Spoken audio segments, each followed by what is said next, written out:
మండలం ఆమదాల వలస నియోజకవర్గం ఎమ్మెల్యే మాజీ స్పీకర్ తమ్మినేని సీతారాం ఓ భూ వివాదంపై రకరకాలుగా వస్తున్న కథనాలపై తమ్మినేని స్పందించి నాపై వచ్చే కథనాల్లో నేను ఓ బాధ్యుణ్ణి అంటూ సోషల్ మీడియాలో ఓ వీడియో వైరల్ అవుతుంది. పూర్తిగా తూర్పు టీవీలో మనం చూద్దాం ఇప్పుడు. మీడియా మిత్రులందరికీ నమస్కారం. గత కొద్ది రోజులుగా నా కుటుంబ సభ్యుల పేర్లను ప్రస్తావిస్తూ ఒక భూ వ్యవహారానికి సంబంధించి అనేక వార్తలు ప్రచారాలు జరుగుతున్నాయి. ఈ నేపథ్యంలో ప్రజలకు వాస్తవ పరిస్థితులను తెలియజేయడం నా బాధ్యతగా భావించి మీ ముందుకు వచ్చాను. ముందుగా నేను ఒక విషయం చాలా స్పష్టంగా చెప్పాలనుకుంటున్నాను. చట్టాన్ని గౌరవించే వ్యక్తిగా, ప్రజా జీవితంలో ఎన్నో సంవత్సరాలు పనిచేసిన వ్యక్తిగా నేను ఎప్పుడూ చట్టవిరుద్ధమైన పనిని ప్రోత్సహించలేదు. ప్రజల విశ్వాసమే నా బలం. ఆ విశ్వాసాన్ని దెబ్బతీసే విధంగా నేను కానీ, నా కుటుంబ సభ్యులు కానీ ఉద్దేశపూర్వకంగా వ్యవహరించే ప్రశ్నే లేదు. ప్రస్తుతం వివాదంలో ఉన్న స్థలాన్ని కొనుగోలు చేసే సమయంలో మేము ఎలాంటి అక్రమ మార్గాన్ని అనుసరించలేదు. మాకు భూమిని విక్రయిస్తామని చెప్పిన వ్యక్తుల ద్వారా డాక్యుమెంట్ రైటర్లు, మధ్యవర్తులు చూపించిన పత్రాలను పరిశీలించిన తర్వాతనే కొనుగోలు ప్రక్రియ జరిగింది.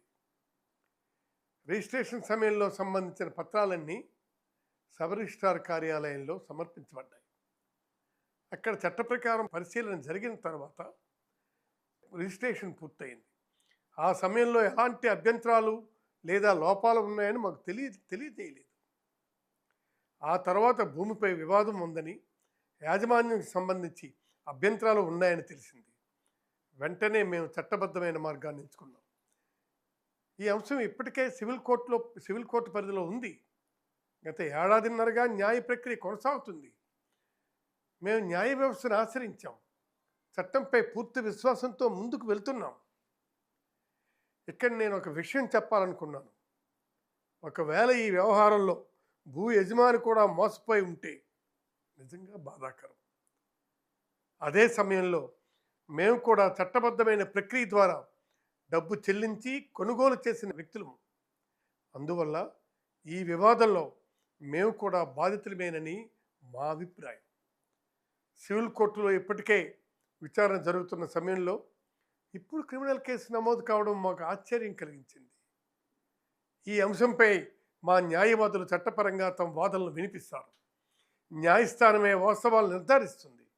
ఈ కేసుల గురించి ఎలాంటి దర్యాప్తు జరిగినా మేము పూర్తిగా సహకరిస్తాం. చట్టం ముందు హాజరవుతాం. అవసరమైన ప్రతి పత్రాన్ని సమర్పిస్తాం. నిజం ఎప్పటికైనా బట్టబయలవుతుంది, బయటపడుతుంది. నమ్మకం మాకుంది. రాజకీయ జీవితంలో నేను ఎన్నో ఒడిదుడుకులు చూశాను, విమర్శలు కూడా ఎదుర్కొన్నాను. కానీ వ్యక్తిగతంగా ఎవరికి అన్యాయం చేయాలనే ఆలోచన నాకు ఎప్పుడూ లేదు.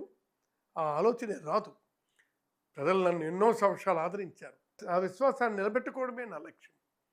ఈ సందర్భంగా మీడియా మిత్రులకు ఒక విజ్ఞప్తి చేస్తున్నాను.